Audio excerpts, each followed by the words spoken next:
के भयो भनेर सोध्नुहुन्छ यहाँबाट कति रुँदै बोल्दैछ एउटा केटीलाई यस्तै गरेर थाहा छ दिउँसोको दिउँसो सामान पनि पुनः लैजान दिँदैन भनेर जबरजस्ती गरेर त्यो केटीले आफ्नो उसित एजेन्टसित कुरा गरेर जबरजस्ती निक्लेर यता गएको थियो बिचारा रुँदै थियो त्यतिखेर सोमु दिदीलाई हामीले तल मारेन ऊ हिर्कायो गालामा तिम्रो क्यामेरा फेरि कता कता छ ल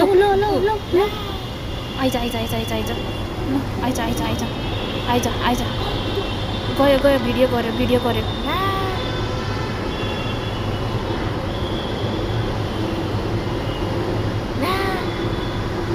आइज बजु आइज त सब देखिँदैछ अब तेरो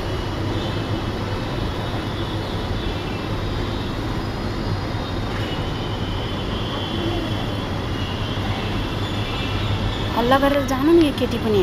यत्रो हुँदा त म भएको त्यो बुढीलाई चेथारी पारेर गइहाल्थेँ कामबाट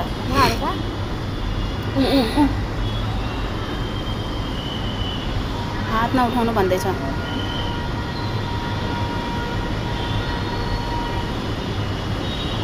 अब त पुरा देखियो भिडियोमा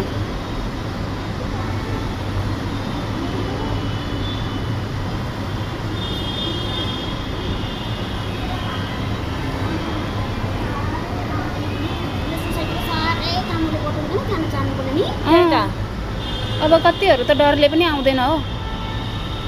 के गर्छ त्यसले सबै काम गर्नेहरूले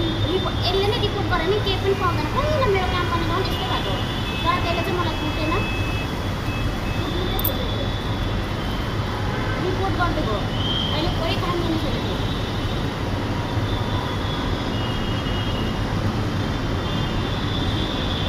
सारा बेला कस्तो ब्युटिफुल भएर होला नि म जस्तो अहिले क्यामेरा साइड भयो नि यता